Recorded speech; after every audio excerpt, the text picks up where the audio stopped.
Hello, everyone. Welcome to Rebuilding Post-COVID, Insights and Strategies to Pivot Toward a Pandemic-Proof Business. I am Charlene Rhinehart, and I'm your moderator. Today, we have two entrepreneurs who will share tips and strategies to help you stay afloat. First, we have Katrina Parris Pinn, co-founder of NiLu. We also have J.Carter, founder of the One Musicfest. And also joining us is Chi Mack, who leads small business research at JPMorgan Chase. Now, COVID-19 triggered mass devastation to the US economy that disproportionately hurt Black businesses. Let's kick this conversation off with J.Carter.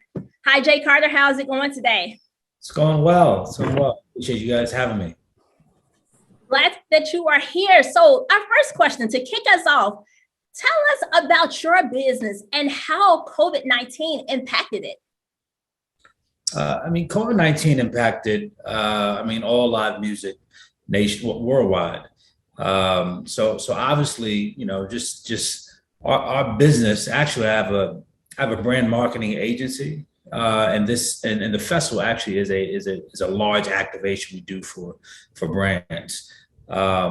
But for a year and a half, what we do for brands is actually bring people together, and obviously COVID was not allowing us to do that at all. So we had to get creative on how we connect some of our brand partners and clients to people. So we had to really kind of digitize everything that we do that would be a live event or an in-person event, and really just digitize it. So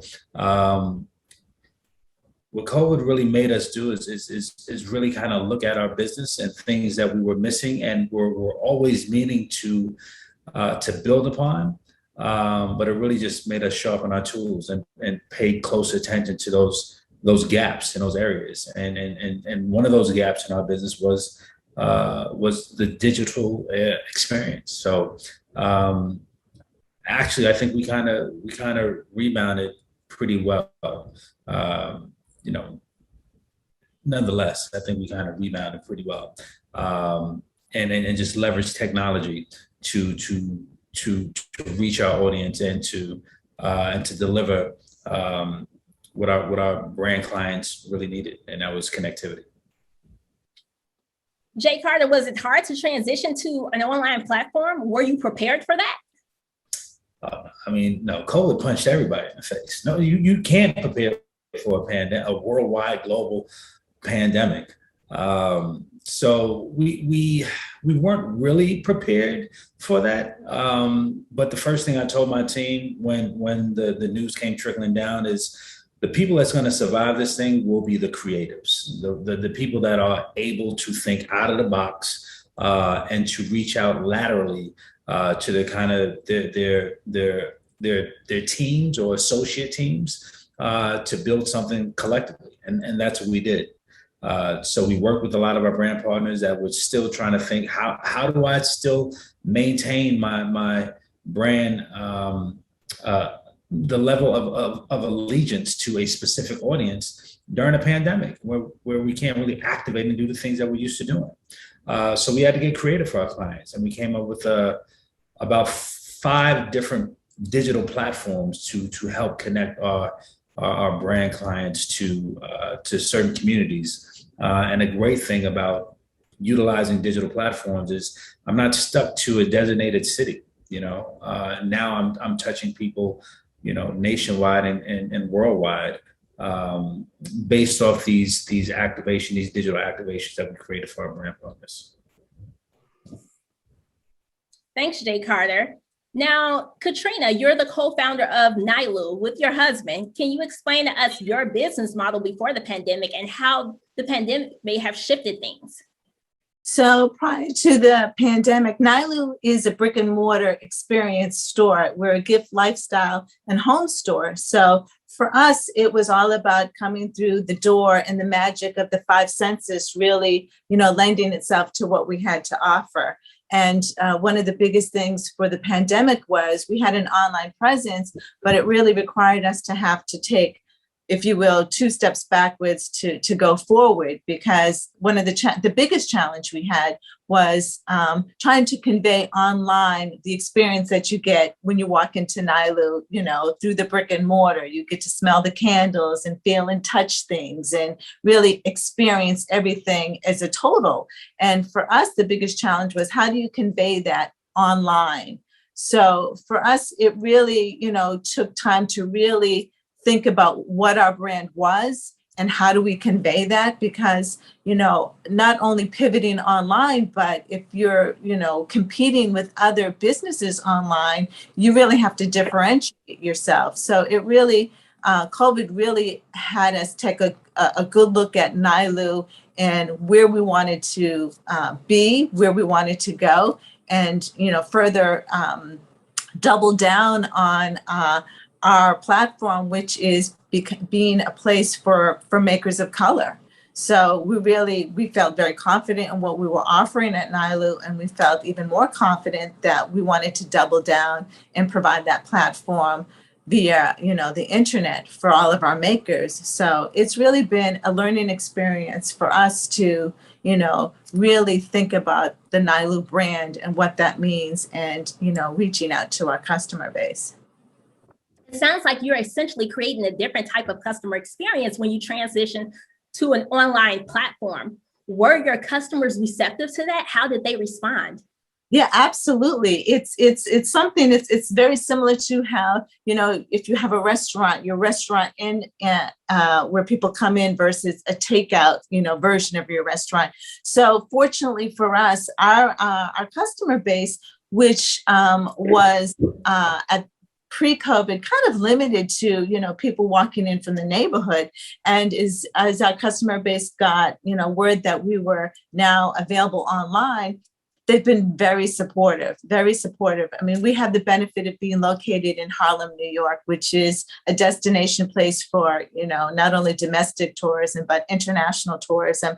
So when people started to hear through our email list that they could now order many of the things that they, love to find in store online and that we shipped, thank God, people have been very receptive. And, we've definitely had to kick up our online platform and exposure. So for our marketing, it's created a whole other arm of marketing that we've had to think about in terms of marketing that would appeal not only to our local base, but now with our website with a more national base. So even curating the items at NiLu that you find online skew a little differently than what you would find as you walk into the store, which, is a great experience, I think, for our customer base, but also kind of creates a little exclusivity, for those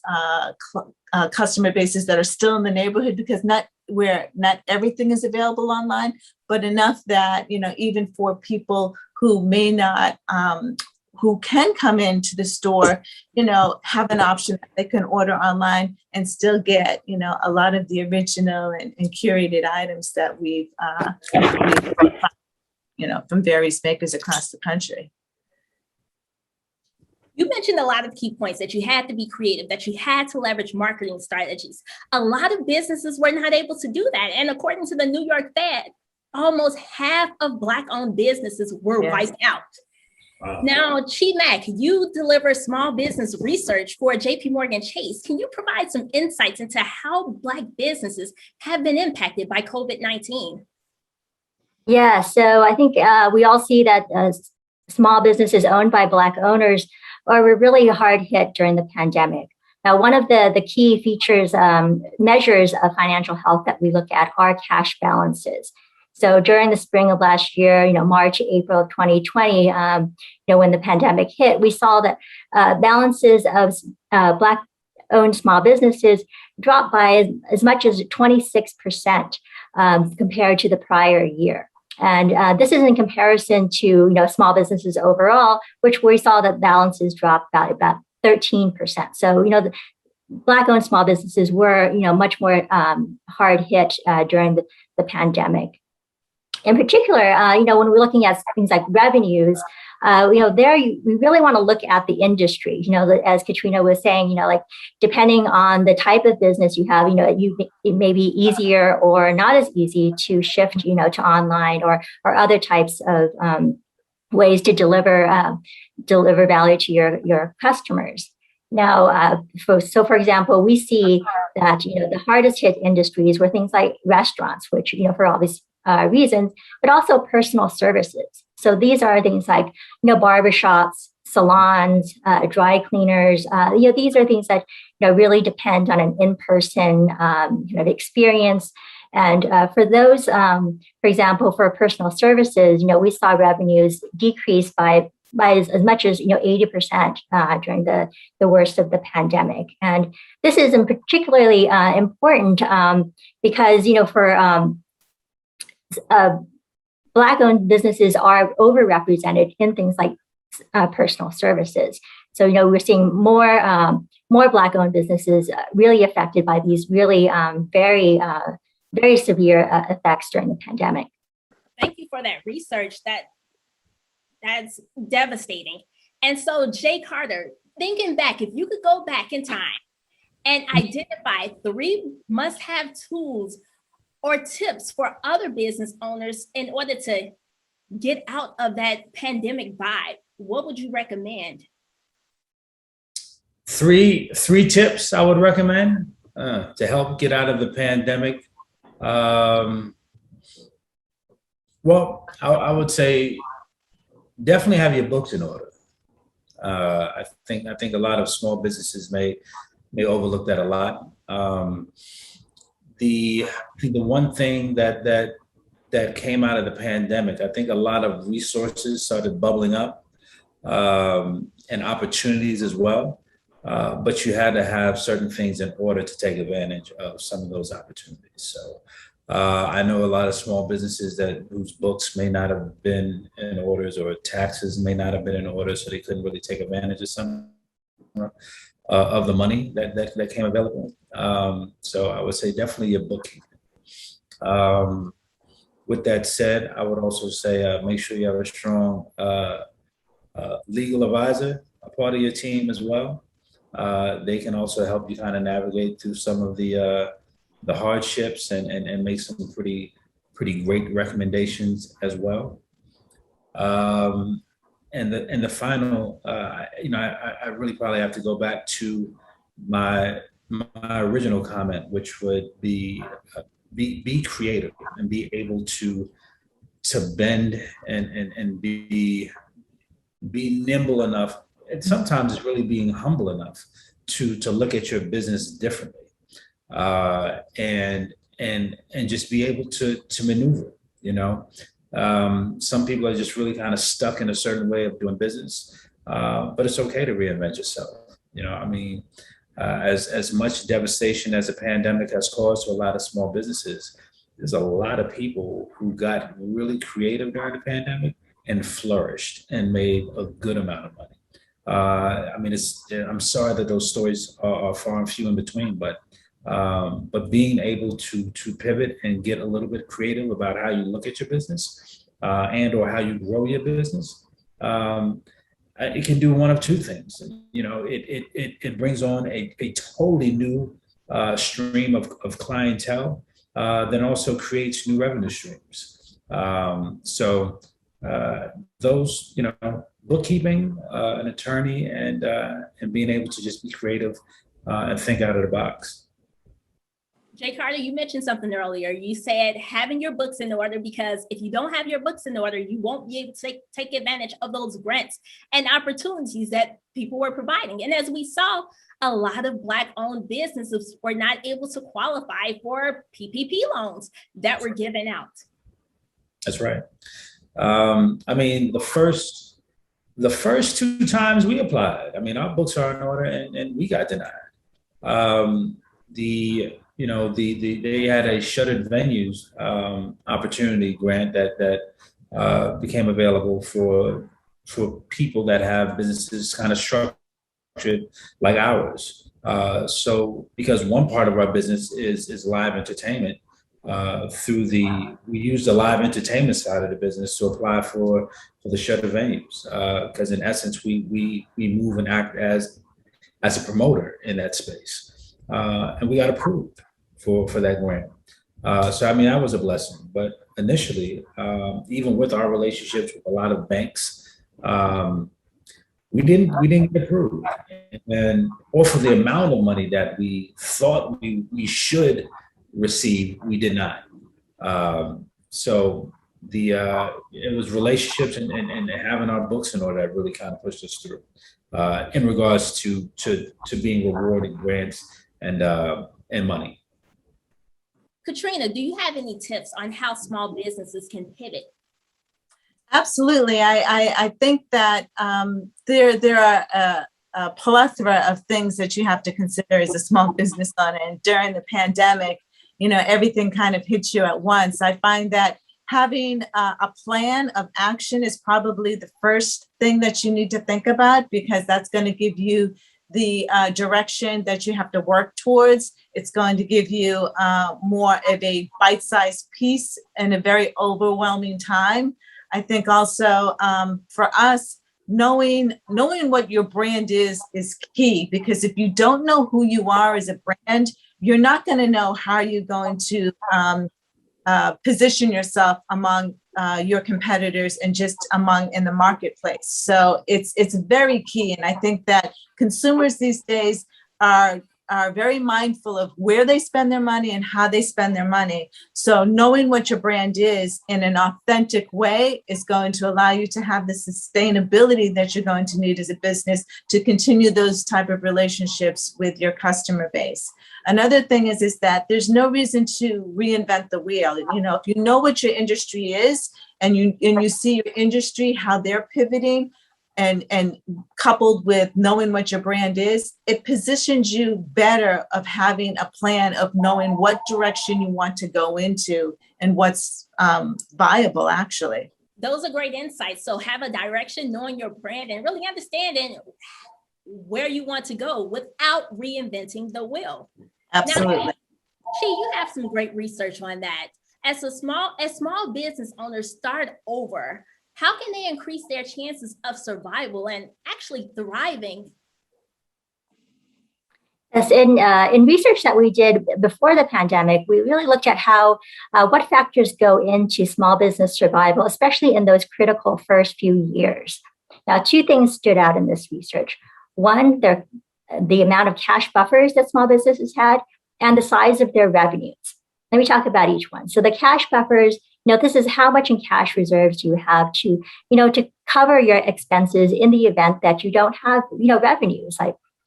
So we see that overall, small businesses typically have about 2 weeks worth of cash reserves that they can draw upon.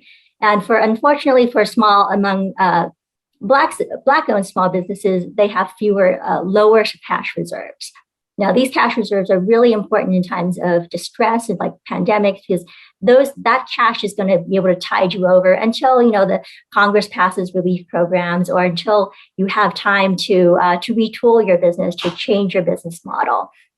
Now, second, we see that the size of revenues makes a big difference. Now, this is really important, not just for the size reason, but the more diversified your customer base is, the less likely that you are going to be really severely affected just because one part of your business is being affected. You think about during the pandemic, businesses that were very reliant on, say, only one type of tourist or one type of customer, those were much more severely affected than those who had a more diversified customer base. This is really important among, especially for Black-owned businesses, because we do see that even, within an industry, we do see that Black-owned small businesses are smaller, have lower revenues than a similar, white-owned business in the same industry. So, these are two things that we really want to look out for in terms of business survival, is like maintaining those cash reserves for emergencies and really building up the revenues and the revenue base. Thank you, Chi. You mentioned reserves and finding ways to increase the revenue number. Let's talk about resources, because we need resources. We need to be able to turn resources into revenue. And Katrina and J.Carter, I'm sure you've been able to leverage resources and in order to create more revenue in your business. So can you provide us resources that entrepreneurs should be thinking about on their journey so that they can actually survive? So I'd love to start. Resources. I find that in our community, we have a consortium of other small businesses, and we really look to each other for exchange of information. There are smaller grant monies that are available that, sometimes you just don't know about. A lot of times for small businesses, and for specifically small Black businesses, it's a matter of being available to information. So, talking to as many other entrepreneurs as you can, in your community. I've gotten several emails from different businesses and individuals, just informing me of grant money, $1,000 here, $5,000 there. That has played a big part for us. I mean, it may not seem like a lot in the midst of, all the liability that we have, but, everything counts. So definitely, we're not in this boat alone. Reaching out to other business owners as well as personal as well. People have been very generous of information. The other part is that I can't reiterate enough. Knowing what your financial books looks like. Sometimes it's not just a matter of access to money, but it's information. So also in community, there have been organizations that will reach out and help you. Just try and negotiate terms with your landlord, and understanding how that could work. It's really, it always seems as if capital money is always the biggest obstacle that we have. But the other part of that is also information, because where you have lacking in money, if you have the information of resources that can help carry you over or give assistance or advocacy, is just as important. I like that. You mentioned grants. We do have a lot of grant opportunities out there. And unlike loans, grants, you generally don't have to pay them back. That's money for your business. So what online tools can people use in order to get access to it? Where's the information at? I find that sometimes I just go down the deep rabbit holes of Google. Googling where is money at for Black businesses in New York City. It doesn't have to be very sophisticated. Just as you would ask somebody else, start Googling for that information. Start reaching out to your commerce organizations that are in your town. Some of them stand to be more local. Some of them are more nationwide. So it's just a matter of, you got to start doing research and letting people know. You'd be surprised, letting people know what you're looking for, because I feel like more than any other time than now, the empathy and the understanding and the desire for a lot of people to want to see Black businesses succeed and do well. So if you let people know, what you're looking for, as well as, researching yourself, you'd be surprised at some of the things that can cross your path. Absolutely. Thank you, Katrina. No, I think Katrina's spot on. And it's funny that you asked about resources. One of the platforms that we started about 4 weeks after the pandemic struck in the early part of 2020 was a platform called Resources. It was exactly that. What we found out is that a lot of smaller businesses and Black-owned businesses just did not have the information. Right. So as information was pouring into my team, I had my attorneys set up a weekly, actually we did it 2 times a week, where as all this information funneled in, we'd have special guests utilizing our platforms that may reach hundreds of thousands of folks, per session. And we would bring in, if it was someone with, the United States government, or if it was, if it was someone with Invest Atlanta, I'm based in Atlanta, and if it was a small banker, but they would just come onto the platform and the show that we created called Resources, just giving people direction and just helping them through how to get through. And it was interactive, right? So I mean, because we utilize Instagram, people could actually type in the questions, the requests, and we would answer them on the fly. And then direct people to links, pages, or whatever, so they can actually get this information. But again, Katrina is absolutely correct. I think there's a lot of different, there's local money that you have access to. Invest Atlanta is a big one in Atlanta. Then we also did a campaign with the AWBI, which is Atlanta Wealth Building Initiative. And they have access to grant money and also loans as well, and have relationships with banks and larger brands that are looking to specifically connect with minority-owned businesses. But the power of research, the power of Google, and the power of utilizing local resources has helped a lot of businesses that I know personally stay afloat. So yeah, and don't be scared to ask the questions. And another thing they teach you in negotiating business deals is before you even walk into that room or that office, know what you're going to ask for, and be very clear on what you need. And as Katrina stated, you'll be surprised what you can get.